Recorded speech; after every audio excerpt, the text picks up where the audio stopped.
Hello दोस्तों, इस video में हम डिस्कस करने वाले हैं मैथ्स की सेशनल वर्क डायरी के बारे में। आप चाहे बीएड से हों या बीएसटीसी से हों, अगर आपको मैथ्स की सेशनल वर्क डायरी कंप्लीट करनी है तो आप इस वीडियो को देख करके अपनी इंटर्नशिप डायरी को आसानी से कंप्लीट कर पाएंगे। और इससे रिलेटेड दोस्तों सभी प्रकार की जो डायरियाँ हैं उनके लिंक मैंने डिस्क्रिप्शन में डाल दिए हैं। बीएड की अलग से प्लेलिस्ट बनी हुई है और बीएसटीसी की अलग से प्लेलिस्ट बनी हुई है, जहाँ से आप आसानी से अपनी इंटर्नशिप डायरी को कंप्लीट कर पाएंगे। इस वीडियो में दोस्तों हमने टॉपिक लिया है व्यवहारवाद का, जो कि शिक्षण विधियों से है। तो व्यवहारवादी उपागम का अर्थ, सबसे पहला टॉपिक आपको डालना है। व्यवहारवादी विचारधारा संगठन में प्रशासनिक व्यवहार के वास्तविक अध्ययन से संबंधित है। जिस प्रकार मानव संबंध उपागम सांगठनिक मानव का अध्ययन सामाजिक मानव के रूप में करता है, उसी प्रकार व्यवहारवाद सांगठनिक व्यवहार को सामाजिक व्यवहार के रूप में विश्लेषित करता है। संगठन का व्यवहारवादी अध्ययन अनुभव आधारित, वैज्ञानिक और वास्तविक है।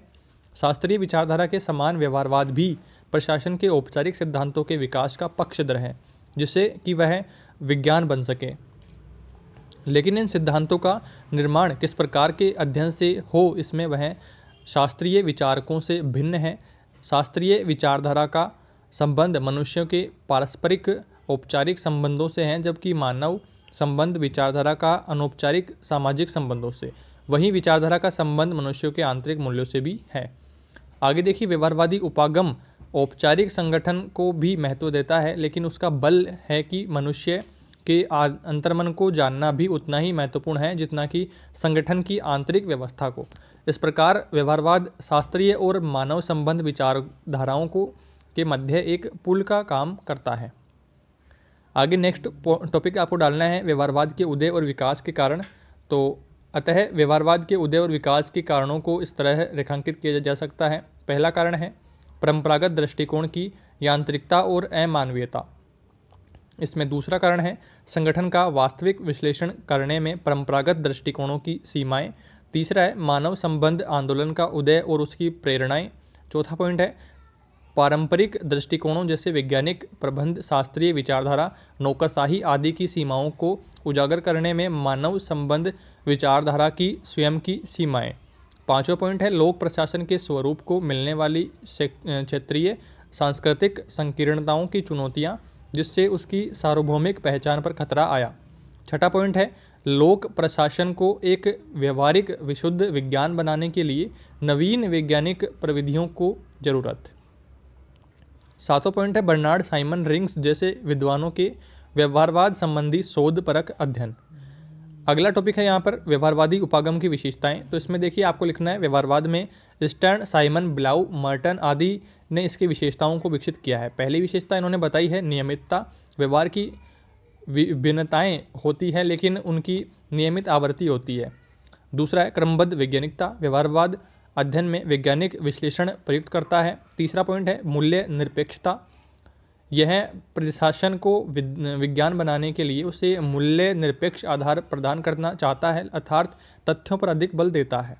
चौथा पॉइंट है अनुभव पर जोर। प्रशासक अपने अनुभव से मानव व्यवहार का पूर्वानुमान करने की स्थिति में होते हैं।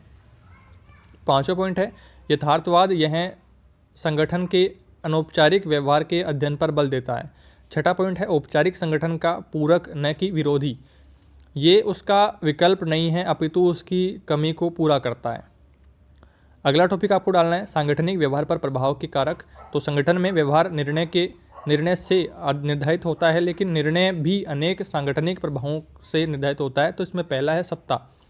सत्ता में आपको लिखना है चेस्टर बर्नार्ड ने सांगठनिक व्यवहार के निर्धारण में सत्ता को प्रमुख स्थान तो दिया, लेकिन जोर देकर कहा कि वास्तविक सत्ता अधीनस्थों के पास रहती है। ऊपर के आदेशों का पालन जब अधीनस्थ करते हैं तभी वे आदेश सत्ता युक्त होते हैं। दूसरा है निष्ठा। निष्ठा में आपको लिखना है संगठन के सदस्य अपने को किसी समूह के साथ जोड़कर रखते हैं और समूह के हितों को ध्यान में रखकर ही निर्णय लेते हैं। इस प्रकार व्यवहारात्मक चयन समूह निष्ठा से प्रभावित और सीमित होता है। तीसरा पॉइंट आपको लिखना है सूचना तंत्र। निर्णय प्रक्रिया के लिए सूचना और संचार महत्वपूर्ण तत्व होते हैं, जो संगठन संचार की प्रभावी प्रणाली विकसित कर देता है।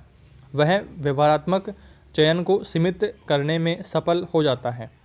चौथा पॉइंट आपको लिखना है प्रशिक्षण। प्रशिक्षण में आपको लिखना है प्रशिक्षण संगठन के सदस्यों को संतोषप्रद निर्णय लेने में सक्षम बनाता है। यह सदस्यों को उचित चयन प्रक्रिया में प्रशिक्षित करता है। आगे नेक्स्ट टॉपिक आपको डालना है रचनावादी उपागम, और इसमें आपको फर्स्ट पॉइंट डालना है रचनावाद की प्रमुख मान्यताएं। रचनावाद की जो निम्न मान्यता है उनमें फर्स्ट पॉइंट आपको डालना है अधिगमकर्ता ज्ञान की रचना में अपने संवेदी अंगों को इनपुट की तरह सहयोग करता है। नेक्स्ट है अधिगम एक सामाजिक प्रक्रिया है। अगला है अधिगमकर्ता जितना अधिक जानता है उतना अधिक सीखता है। अधिगम की प्रक्रिया समयबद्ध होती है। आगे आपको लिखना है अधिगम प्रक्रिया में अधिगमकर्ता सूचनाओं को ग्रहण करता है, उन पर विचार करता है, उनका उपयोग करता है व अभ्यास करता है। नेक्स्ट है अधिगम में प्रेरणा एक आवश्यक तत्व है जिससे अधिगमकर्ता की संवेदी संरचनाएं सक्रिय रहती हैं। नेक्स्ट है अधिगमकर्ता दूसरे अधिगमकर्ताओं व शिक्षक दोनों से सीखता है। आगे आपको लिखना है रचनावाद की विशेषताएं टॉपिक डालना है। इसमें फर्स्ट पॉइंट निकला है रचनावाद के फलस्वरूप कई सारी शिक्षण विधियों यथा सहयोगात्मक अधिगम, परियोजना विधि, खोज विधि, सहपाठी शिक्षण आदि का विकास हुआ जो रचनावाद के सिद्धांतों के अनुरूप है। विद्यार्थियों को अपने अधिगम के लिए उत्तरदायित्व देना। अगला है विद्यार्थियों को अधिगम की तैयारी से अधिगम के मूल्यांकन तक सक्रिय रूप से सम्मिलित रखना। अगला है विद्यार्थियों को सामूहिक गतिविधियों के लिए अभिप्रेरित करना। अगला है विद्यार्थियों में जिज्ञासा को प्रोत्साहित करना व उसकी तृप्ति हेतु प्रयास करना। नेक्स्ट आपको पॉइंट डालना है रचनावाद की सीमाओं के बारे में। तो सीमाओं में फर्स्ट पॉइंट डालना है रचनावाद प्रत्येक अधिगमकर्ता को विशिष्ट मानता है जिसके अनुरूप उसके अधिगम अनुभवों का नियोजन होना चाहिए, परंतु एक कक्षा में एक समय में एक से अधिक छात्र होते हैं जिसके अनुसार अधिगम अनुभवों का नियोजन वास्तविक में संभव प्रतीत नहीं हो पाता। नेक्स्ट आपको डालना है इसमें पॉइंट पाठ्यक्रम के विस्तार और विविधता के चलते इस परिप्रेक्ष्य के अनुसार पाठ्यक्रम समय से पूर्ण करना भी एक चुनौती है, क्योंकि इस परिप्रेक्ष्य में अधिगम में ज़्यादा समय लगता है। अगला पॉइंट आपको डालना है रचनावाद शिक्षक की क्या क्या विशेषताएं हैं। तो इसमें फर्स्ट आपको लिखना है एक संरचनावादी शिक्षक विद्यार्थियों की स्वच्छंदता एवं आरंभ करने की प्रवृत्ति को स्वीकार व प्रोत्साहित करता है। नेक्स्ट आपको इसमें पॉइंट लिखना है एक रचनावादी शिक्षक प्राथमिक स्रोतों से प्राप्त सूचनाओं अंतःक्रियात्मक शिक्षण सामग्रियों का प्रयोग करता है।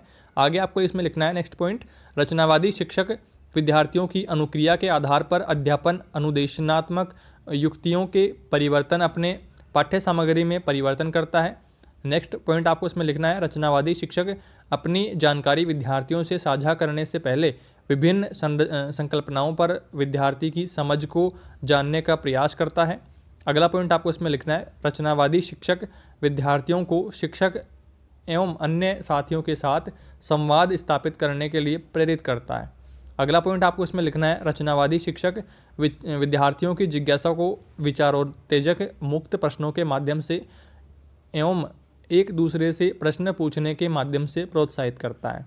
तो इस तरह से दोस्तों आपको अपनी मैथ्स की सेशनल वर्क डायरी को कंप्लीट कर लेना है और लास्ट में यहाँ पे आपको प्रिंसिपल सर से मोहर लगवा करके सिग्नेचर करवा लेने हैं और अपनी डायरी को कंप्लीट कर लेना है। आई होप आपके सारे डाउट्स इस वीडियो में क्लियर हो गए होंगे। फिर भी दोस्तों इससे रिलेटेड आपके कोई भी डाउट्स रहते हैं कमेंट बॉक्स में जरूर बताना है। चैनल पर नए हैं तो सब्सक्राइब कर लेना है इसी तरह के और इन्फॉर्मेटिव वीडियोज़ के लिए। और इससे रिलेटेड दोस्तों सभी प्रकार की जो डायरियाँ हैं उनकी प्लेलिस्ट मैंने बना दी है जिसका लिंक डिस्क्रिप्शन में डाल दिया है, जहाँ से आप सभी प्रकार की जो डायरियाँ हैं उनको आप आसानी से बना पाएंगे। Thank you so much.